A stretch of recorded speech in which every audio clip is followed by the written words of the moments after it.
Coucou tout le monde, j'espère que vous allez bien et j'espère que vous vous souvenez de moi aussi au passage et de Freya qu'on entend dans le fond en train de gratter sa litière. Je vous retrouve aujourd'hui après 2 mois d'absence sur YouTube et aussi pas mal sur Insta.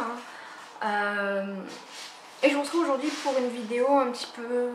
Il va y avoir un petit peu de tout, c'est-à-dire je vais vous montrer le peu de livres que j'ai achetés depuis 2 mois. Je vais vous expliquer un petit peu le pourquoi du comment il n'y a pas eu de vidéo pendant 2 mois. Et je vais vous parler aussi de 2 livres que j'ai lus récemment et que j'ai beaucoup aimé. Voilà, je pense faire ça à peu près. Donc, qu'est-ce qui s'est passé? Pourquoi il n'y a pas eu de vidéo pendant 2 mois? Et pourquoi surtout aussi la chaîne risque de plus être comme avant? Au moins pendant un certain temps, je ne sais pas du tout. Ce qui s'est passé, c'est... Première chose qui s'est passée, c'est que j'ai eu une panne de Booktube. C'est-à-dire que ça fait 2 mois à peu près, un petit peu moins, je pense que ça date de début mars, que je n'ai pas regardé une seule vidéo Booktube, je ne regarde plus aucune story, je ne regarde plus rien, même plus Séverine qui était pour moi ma booktubeuse préférée, plus rien, non, plus, voilà, j'en ai pas envie, j'ai pas envie de regarder de vidéos Booktube, ça ne m'intéresse pas à l'heure actuelle. Je vous avoue, en ce moment je regarde, les seules vidéos YouTube que je regarde principalement c'est des vidéos de plantes puisque voilà, le printemps est arrivé en mars et mon envie de plantes s'est réveillée, voilà, comme tous les ans, voilà. À partir de mars je commence à être obsédée par les plantes, bref, c'est pas grave, c'est comme ça. Donc, panne Booktube qui aussi a entraîné une petite panne de lecture. J'ai enchaîné pas mal de lectures moyennes, je suis restée longtemps sur des livres aussi et voilà, ça l'a pas trop fait, mais au niveau lecture à l'heure actuelle ça va beaucoup mieux, je recommence à plus lire. Je vais pas non plus faire un livre par jour mais quand c'était en mars c'était un livre par semaine voire toutes les 2 semaines. Bon, il n'y a pas 15 000 semaines en mars, mais bon voilà, en mars j'ai dû lire que quelques livres. Là depuis avril ça commence à aller mieux et oui, on va vers le mieux. Donc comme je vous l'ai dit aussi, il y a oui mon engouement pour les plantes qui s'est réveillé là en ce début de printemps. Donc voilà, j'ai arrêté d'acheter des livres, j'ai acheté des plantes à la place. Je regarde que des vidéos de plantes, voilà, je suis à fond dans les plantes à l'heure actuelle. Non, je vais pas ouvrir une chaîne de plantes, j'en suis pas à ce point là. Mais voilà, donc il y a eu ça et je sais pas, il y a aussi eu... j'ai fêté mes 30 ans en mars et je pense que ça a entraîné une petite crise de la trentaine, je sais pas si c'est vraiment le mot vraiment adapté, mais voilà, pas mal de choses qui se passent dans ma tête et qui fait que j'avais plus du tout la tête à Booktube. Et puis je vais pas vous mentir, le fait de pas avoir fait de vidéo pendant 2 mois, je me suis rendu compte à quel point c'était chronophage et aussi à quel point ça donnait de la charge mentale, vraiment. Je m'en rendais pas compte, mais je me suis sentie beaucoup plus détendue pendant ces 2 derniers mois parce que j'étais pas tout le temps en train de penser il faut que je prévoie telle vidéo, il faut que je filme ça, il faut que je réponde aux commentaires, il faut que je fasse ci, ça, ci. Là maintenant, enfin je veux pas dire que c'était le vide dans ma tête vu que je suis une personne hyper angoissée, c'est jamais le vide dans ma tête, mais ça m'a libérée d'un poids. Voilà, donc toutes ces choses font qu'à l'heure actuelle, je reviens, mais sûrement pas de la manière dont je faisais mes vidéos avant, c'est-à-dire une vidéo tous les samedis midi, plus des fois d'autres vidéos.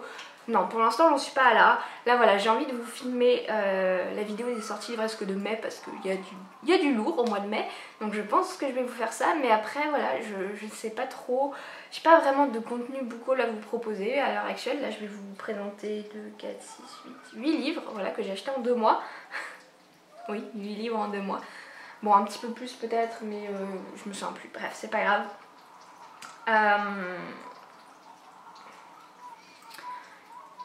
Voilà, et update lecture, je sais pas, j'ai pas... Là, je vais vous parler de 2 bouquins, mais je sais pas, je verrai comment reprendre les updates lecture.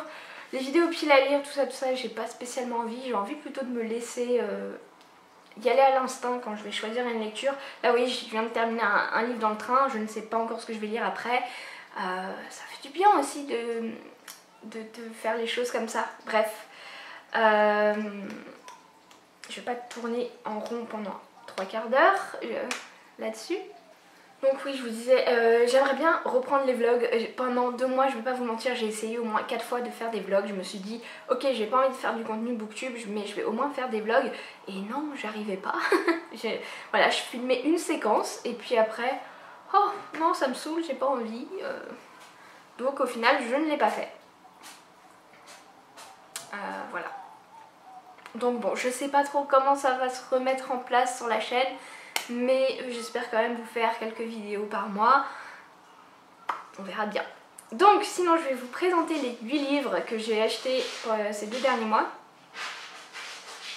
En fait Freya ne fait que faire des choses bruyantes, aller à sa litière plusieurs fois, éternuer, bon ça c'est pas de sa faute la pauvre, et manger des croquettes qui craquent.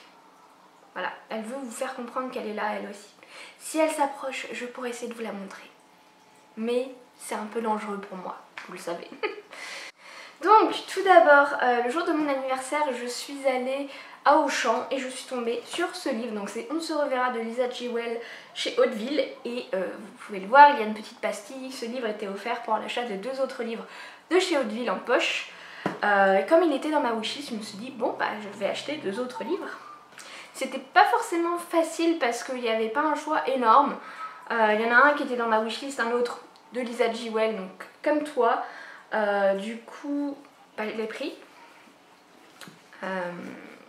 Et ensuite j'ai pris Evie de K.L. Slater, un livre sur la disparition d'enfants. Voilà, j'en sais pas plus sur ce bouquin.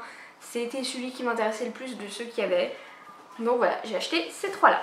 Et ensuite, eh ben, il y a eu une petite virée à la librairie de ma ville. Et ensuite 2 autres livres que j'ai achetés aussi en allant faire mes courses. Donc tout d'abord, quand je suis allée à la librairie de ma ville, je me suis pris Regarder le Noir, donc, qui est un recueil de nouvelles. J'avais adoré écouter le Noir, que j'avais lu pendant mon premier Black November, donc en 2019. Et voilà, j'avais trop hâte. Donc c'est un recueil de nouvelles basé sur le sens de la vue. La dernière fois c'était le oui. Et j'ai trop hâte parce que voilà, déjà il y a Amélie Antoine, j'avais oublié en fait depuis que je l'ai acheté, et donc je pense que je vais bientôt le lire parce que Amélie Antoine quoi, voilà. Il y a Barbara Havel aussi, Claire Favon, Karine Gébel, René Manzor, Frédéric Mars, Olivier Norek, blablabla, d'autres. Et j'ai trop hâte, voilà. Et il est chez HarperCollins Poche. Alors ça, je suis un petit peu colère sur ça. C'est-à-dire que les grands formats sont tous sortis chez Belfond. D'ailleurs, je crois qu'il va y en avoir un 3e, je crois. Mais le premier, Écoutez le Noir, est sorti chez Pocket et lui, il est sorti chez HarperCollins. Comment on fait quand on... Voilà, moi j'aime pas quand ça... C'est pas une saga, mais un petit peu quand même. Et c'est pas chez le même éditeur en poche. Moi, voilà, ça me dérange. Je sais pas si vous êtes comme moi, mais... c'est dérangeant, voilà. Du coup ensuite je me rends compte que j'ai acheté que des thrillers en fait, alors que je n'en lis quasiment plus à l'heure actuelle, voilà.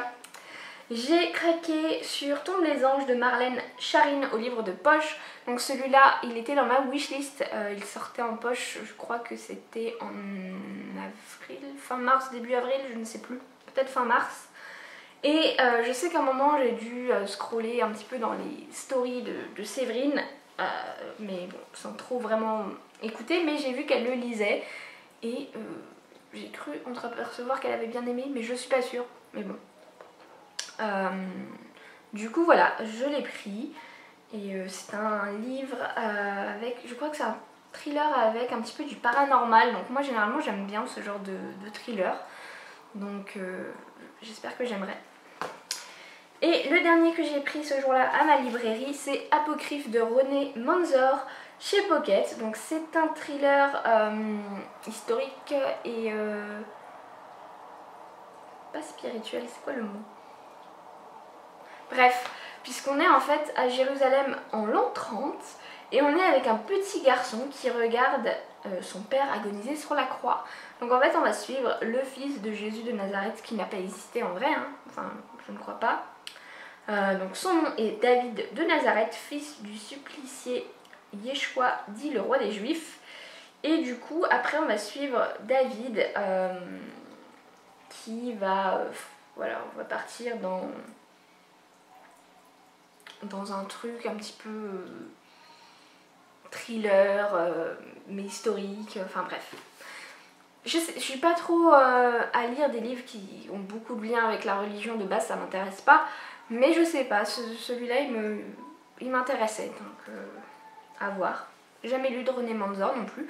N'hésitez pas à me dire ce que vous en avez pensé si vous l'avez lu. Et donc les deux derniers livres que j'ai achetés pas plus tard que ce week-end, je voulais en acheter un. Et puis en fait quand j'ai vu que l'autre était sorti, je me suis dit ok je le prends parce qu'il était dans ma wishlist. Donc tout d'abord j'ai pris Il est juste que les forts soient frappés de Thibaut Bérard chez J'ai lu. Donc celui-là c'était à cause de Annick de la chaîne des livres sans chaîne. Parce qu'elle en avait parlé quand il était sorti en grand format, donc c'était il y a un petit peu plus d'un an je crois. Et ça m'avait fait très envie. Alors je me souviens pas clairement de ce qui se passe dans le bouquin. Un rapport avec la maladie je crois. J'ai pas spécialement envie de relire la 4e de couverture, voilà. J'ai envie, je pense que je vais pas tarder à le lire lui. Et j'ai envie de rentrer dedans comme ça, sans trop en savoir. Donc voilà. En fait je me rends compte, voilà, quand je vous présente tous ces bouquins, et ben, je me dis que j'ai envie de les lire et que j'ai envie de vous les présenter après une fois que je les aurai lus. Donc voilà, en fait voilà, les vidéos booktube c'est comme l'appétit vient en mangeant, voilà. Booktube vient en booktubant. Bref. Et le dernier que j'ai acheté c'est Nos résiliences de Agnès Martin-Lugan. Je vais pouvoir retirer ça. Tout simplement puisque je vais vous parler d'un Agnès Martin-Lugan juste après. Donc celui-là je l'avais mis dans ma wishlist parce que... Ouh c'est écrit tout petit. Parce qu'apparemment c'était un de ses livres les plus qui se rapprochait, alors pas du thriller mais qui était le plus dramatique on va dire. Et du coup ça, voilà, je m'étais dit, vu que j'avais détesté le premier livre que j'avais lu d'elle, je l'avais même abandonné, c'était Les gens heureux lisent et boivent du café, j'avais pas pu aller au bout. Je m'étais dit peut-être qu'avec celui-là ça ira, mais j'en ai lu un autre entre temps et ça l'a fait. Donc j'ai hâte de le lire. Il est pas très long, 310 pages, mais c'est écrit tout petit. Je vais maintenant vous parler des deux livres que j'ai lus qui m'ont le plus marqué récemment. Voilà, donc tout d'abord j'ai lu Les lendemains de Mélissa d'Acosta, donc au livre de poche. Comment vous dire? Bon, vous le savez, mon autrice préférée française c'est Amélie Antoine, mais juste derrière c'est Virginie Grimaldi. On n'est pas du tout dans le même délire, mais voilà, c'est un fait. Sauf que je pense que Mélissa d'Acosta est doucement mais sûrement en train d'évincer Virginie Grimaldi pour prendre la 2e place sur mon podium. Ce n'est que le deuxième livre d'elle que je lis, mais j'aime trop ce qu'elle fait. Voilà, j'ai eu un coup de cœur l'année dernière pour Tout le bleu du ciel et j'ai un coup de cœur cette année pour Les lendemains. Voilà, Donc on se retrouve avec Amande qui... Alors je vais pas trop vous parler de l'histoire parce que j'ai envie que vous le découvriez... comme ça, de toute façon on ne les explique pas dans la 4e de couverture le pourquoi du comment. Donc on est avec Amande qui arrive en Auvergne dans une petite maison un petit peu vieillotte, laissée pas à l'abandon mais c'était une maison habitée par une vieille dame qui est morte et sa fille l'a laissée un petit peu dans son jus pendant un certain temps. Et là voilà, Amande arrive, elle regarde à peine la maison, elle dit à l'agent immobilier je la prends. Lui il n'était pas très sûr de son coup, il s'est dit jamais elle va vouloir emménager là. Au final elle la prend et voilà, et elle s'installe là et on comprend très vite que Amande ne va pas bien, voilà. Mais je ne vous dirai pas pourquoi. Voilà, elle vit recluse, elle refuse d'ouvrir les volets, enfin voilà.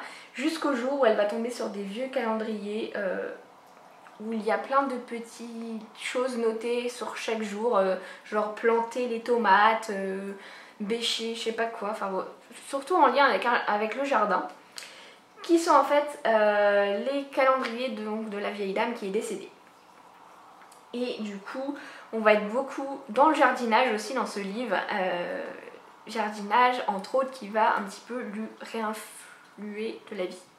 Voilà. Et c'était un roman très très beau, j'ai passé mon temps à pleurer, c'est vraiment, c'était pas des gros sanglots, mais tout le temps je pleurais en lisant ce bouquin. Je pense qu'il y a des bouquins qu'il faut lire à certains moments de sa vie, parce qu'ils nous parlent plus que d'autres, et celui-là, il en fait partie, voilà. Et et j'ai adoré. Donc on est en Auvergne, c'est le deuxième bouquin que je lis là en quelques mois, il se passe en Auvergne. J'ai envie d'aller en Auvergne les gars, voilà.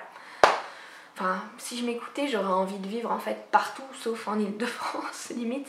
Mais ouais, franchement, l'Auvergne... avant, j'étais plus à me dire, ouais, j'aimerais bien aller en Savoie ou dans le Jura. Mais l'Auvergne, hein, ça a du potentiel. En plus, il y a des volcans. Moi, j'aime les volcans. Donc, voilà. J'aimerais bien un jour vivre en Auvergne. Ce livre me donne encore plus envie. Encore plus que l'avait fait Michel Bussier avec son dernier roman. Bref, voilà. Un livre très très beau et qui, franchement...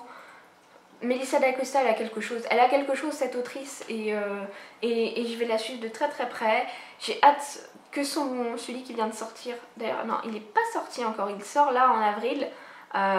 J'ai hâte qu'il sorte en poche, mais bon, dans un an, hein, évidemment. Voilà, pour l'instant, pour moi, Melissa d'Acosta, c'est un sans faute. Et je vous le recommande. Si vous avez aimé Tout le bleu du ciel, vous aimerez. J'ai quand même une petite préférence quand même pour Tout le bleu du ciel, hein, parce que vraiment, c'était un gros pavé et j'avais un attachement au personnage comme peu de fois j'ai eu dans ma vie. Mais là, j'ai beaucoup aimé aussi. Et voilà, c'était vraiment une super belle rencontre avec ce bouquin. Et le deuxième livre que j'ai lu, c'est Une évidence de Agnès Martin-Lugan qui est dans cette magnifique édition limitée, voilà. Donc je vous l'avais dit, j'ai abandonné Les gens heureux lisent et boivent du café parce que, voilà, il y avait un truc qui me plaisait pas, voilà, j'ai peut-être pas été jusqu'au bout, j'ai peut-être raté quelque chose, mais je m'en fiche. C'était pas pour moi. Là on est avec Reine qui est mère célibataire, elle a un fils de 17 ans, elle travaille dans une boîte de com avec on peut considérer son meilleur ami, ils travaillent ensemble depuis des années, ils ont commencé, lui il était photographe, c'était son assistante et là ils ont une boîte de com avec plein d'employés. Elle a une belle vie, voilà. Jusqu'au jour où en fait il va l'envoyer à Saint-Malo chez des potentiels clients pour qu'elle les fasse, comment dire, pour qu'ils acceptent de se faire aider pour leur promotion, pour leur com, par leur boîte. Et voilà, elle va rencontrer donc ces deux associés. Elle va rencontrer tout d'abord Pacôme, et avec qui elle va vivre quelque chose assez rapidement. Et ensuite elle va découvrir son associé, mais je vous en dis pas plus, voilà. Et on va retomber dans le passé de Reine. Passé qui va ressurgir et qui va complètement chambouler sa vie, voilà. Et j'ai adoré, franchement c'est un bouquin, j'aurais pu rater ma gare, clairement. À des moments j'étais tellement dedans que je voyais pas les stations défiler, quoi. C'est rare que je sois autant dans un bouquin que ça. J'étais à fond. Autre chose que j'ai adoré, c'est qu'une grosse partie du bouquin se passe à Saint-Malo et j'ai jamais été dans cette ville et ça m'a donné envie d'y aller, voilà. Peut-être la fin et pas... j'aurais peut-être pas fait certaines choses comme elle, mais comme l'autrice l'a fait, mais bon, voilà, j'ai vraiment passé un super moment et ça me réconcilie totalement avec Agnès Martin-Lugan et je peux vraiment vous conseiller celui-là. Donc comme quoi il ne faut pas s'arrêter à un seul livre qu'on n'a pas aimé d'un auteur, hein, parce que ça aurait été dommage que je le lise pas et que je passe à côté, parce que ouais, j'ai passé un super moment. Voilà tout le monde, donc c'était, enfin j'allais dire c'était pas une très longue vidéo, au final peut-être qu'elle est longue quand même. Je suis pas rentrée trop dans le détail des bouquins, mais bon, c'est la reprise, donc voilà. Donc sur ce je vais vous laisser, je vais aller m'occuper de mes plantes. Et puis j'espère que je vais réussir à faire le montage de la vidéo pour vous la mettre en ligne. Et après j'espère qu'on se retrouvera très bientôt pour les sorties livresques de mai, parce que ça va envoyer du lourd. Voilà, bref, je vous fais des bisous. Et merci d'être, si vous êtes resté abonné à la chaîne. Merci aussi aux nouveaux si vous êtes abonnés alors que je faisais plus de vidéos. Bref, je vous laisse et on se retrouve très bientôt pour une nouvelle vidéo. Salut!